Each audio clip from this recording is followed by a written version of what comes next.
Hi everyone, I'm Steven, and today I'm making the Darksaber from Star Wars out of cardboard. If you're curious, keep watching, subscribe, like the video, and let's get to it. I started off by looking through Google Images until I found a good reference photo. I saved that photo and cropped it, rotated it, and blew it up before printing it out. I cut my printout out and then traced the silhouette of the Darksaber onto corrugated cardboard. If you do this project, don't worry if you don't have cardboard long enough to fit the entire length of the Darksaber. Just cut it out in pieces and stagger those pieces so the seams aren't all in one place. You'll see what I'm talking about in a minute. But once I had the entire sword outlined, I cut off the white rim of the blade on the template and traced the skinnier blade onto the outline I just made. So there's two lines, one for the larger blade, one for the inside blade.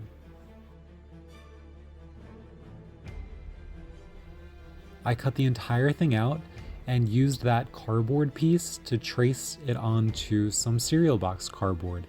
And the reason I did that is just because the cardboard is easier to trace than paper. Again, if you don't have cardboard pieces big enough to fit the entire Darksaber, don't worry, you can see that I used regular size cereal boxes and I just end up gluing them together. The cereal box layer got doubled up to make it a little thicker, so there's two layers of cereal boxes. After that was cut out, I brought back the corrugated cardboard piece and cut off the rim of the blade to make it skinnier, so it's that now center section of the blade. I then traced it to cut out a duplicate of this corrugated cardboard piece.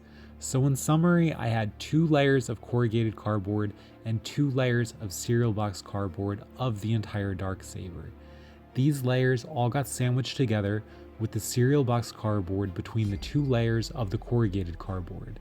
And as you can see, I staggered the seams of the different pieces so they wouldn't be all in the same spot. Staggering it like this helps make the sword stronger and less flimsy. And I know it kind of looks like crap now, but don't worry, I promise it'll get better looking. Once all the layers are glued together, I took this cardboard Darksaber and wrapped everything in masking tape that I got from the dollar store.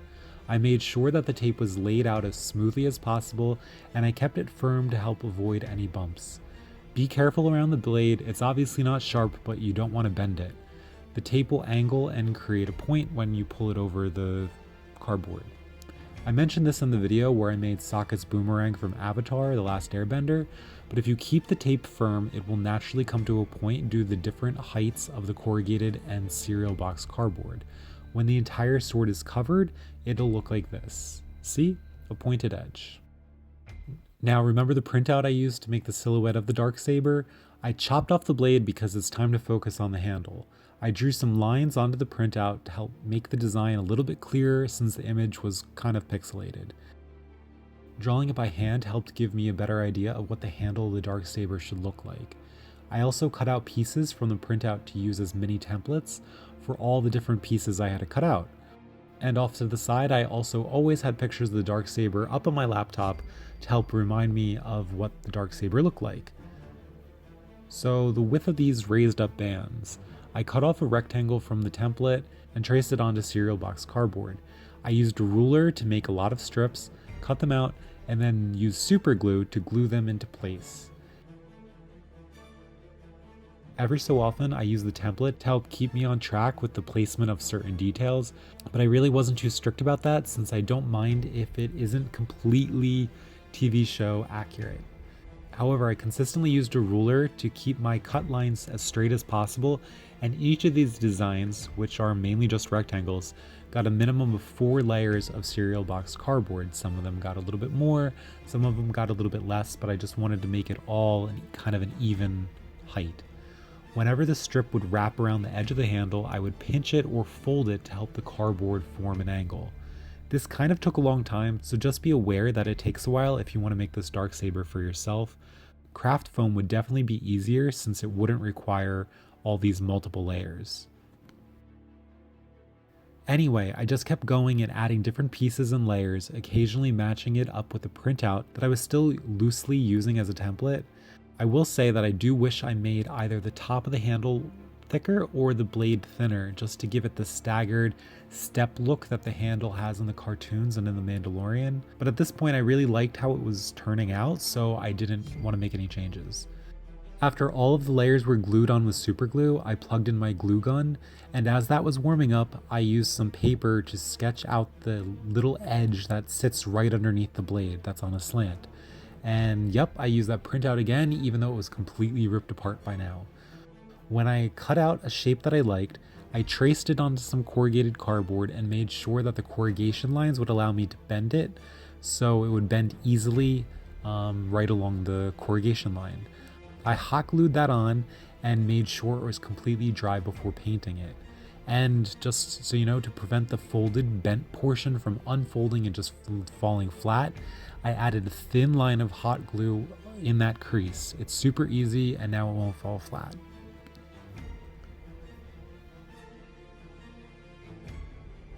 When the glue dried, I covered the entire Darksaber in one layer of black craft paint, and this was gloss black craft paint.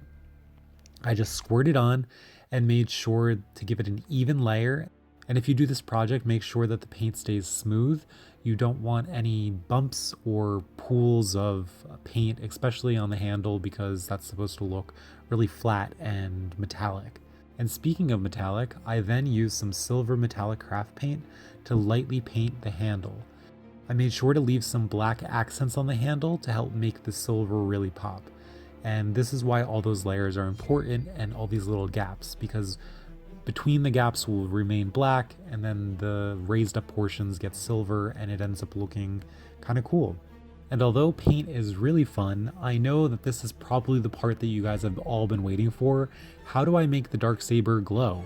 In the TV shows, it's a black blade with a white light, and in order to make that white light, I got reflective auto tape from Walmart. This is kind of that caution tape that when your headlamps hit it, it reflects really brightly back at you so you don't, knock into your car or your mailbox or something like that. And this tape cost me under $4 at Walmart. I cut it into strips and applied it onto the blade, but you'll see that in about 5 seconds when I show the final reveal.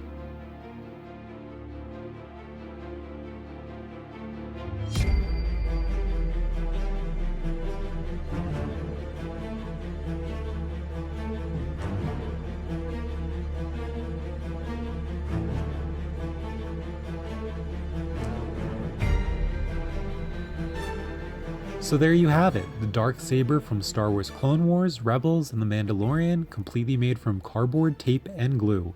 I really love how it turned out, and I always love painting props with a metallic paint because it's sometimes really hard to tell if it's even made out of cardboard because of the shiny paint. And I really love how the blade reflects so much light in the dark. I think it's super cool. See, this is the blade with the light on, and then this is the blade with the light off.